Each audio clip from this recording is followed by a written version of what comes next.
Hello and welcome. I am Kevin J. N. Hughes, author of The Undamned, and I tell ghost stories every day.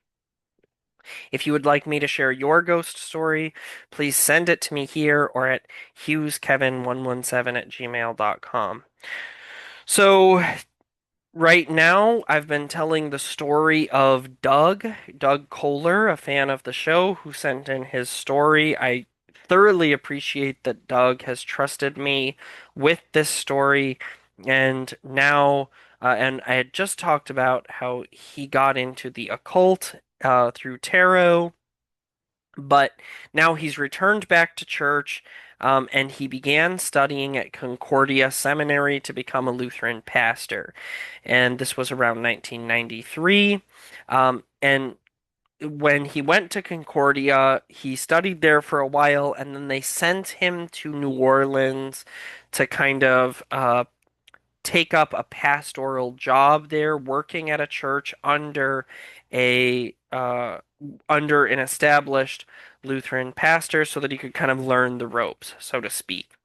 And there was a gracious family who took him into their home, and they lived walking distance from the church, so he was able to walk to work every day and walk to church on Sundays, and he was able to walk around the town and really get to know the people in the community. In telling the story, he comes across as being extremely grateful to this family who opened up their home to him. But despite his gratitude, Doug acknowledges that there was some things about the house that were immediately uncomfortable, to say the least. All of their appliances were from the 1930s and were very outdated, um, kind of in need of constant like tinkering and repairs, but the family either couldn't or wouldn't replace them.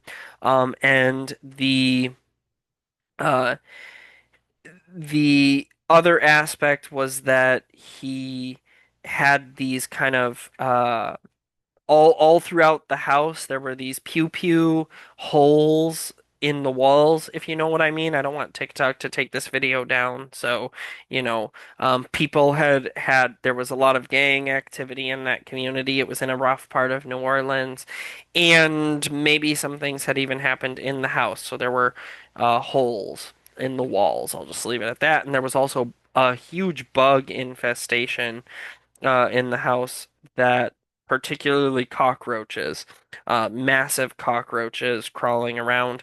But overall, Doug had a great time living in New Orleans.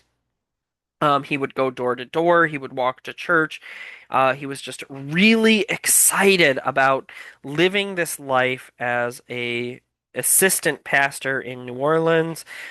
He even mentions that at some point he met Harry Connick Jr., who signed an autograph for him.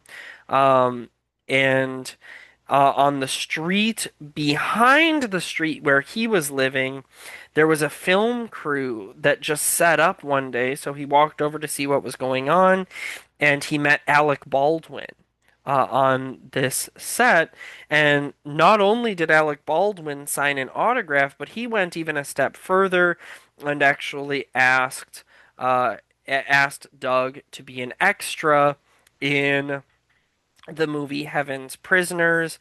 And in this work, as an extra on a movie set, he met Dan Aykroyd and Matt Murphy at the opening of the Blues House.